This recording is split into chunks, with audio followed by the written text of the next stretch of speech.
Payroll ఇవ్వడం తప్ప ఒకసారి చెప్పండి మీరు. ఎస్ కదా, వెయిట్ మరి లాస్ట్ గవర్నమెంట్ ఎందుకు మాట్లాడితే పడతారని అంటారు కదా, ఇది is it correct or not? 27/1/24లో ఆయన 30 days పెరోల్ పెడితే ఆ పెరోల్కి ఇదే ఆఫీసర్స్, అతను చాలా వెరీ గుడ్ పర్సన్ అని చెప్పి ఇదే ఆఫీసర్స్ పెరోల్ శాంక్షన్ చేసి మళ్ళీ ఇంకొక 15 రోజులు ఎక్స్టెన్షన్ చేసుకున్నారు. మేము ఈరోజు ఆ పని చేయలే.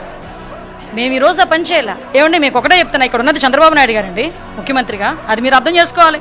నేను జైల్స్ డిపార్ట్మెంట్తో కరెక్ట్గా 4 days బిఫోర్ నేను రివ్యూ పెట్టుకున్నా. కావలిస్తే ప్రెస్లో వచ్చింది, ఫొటోస్ ఉన్నాయి, జస్ట్ చెక్అవుట్.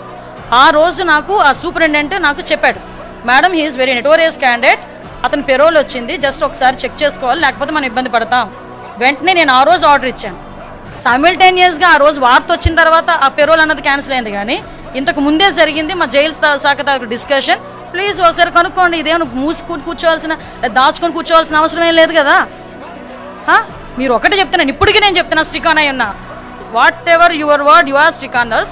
నేను నా వర్డ్కి నేను స్టిక్ ఆన్ అవుతున్నా.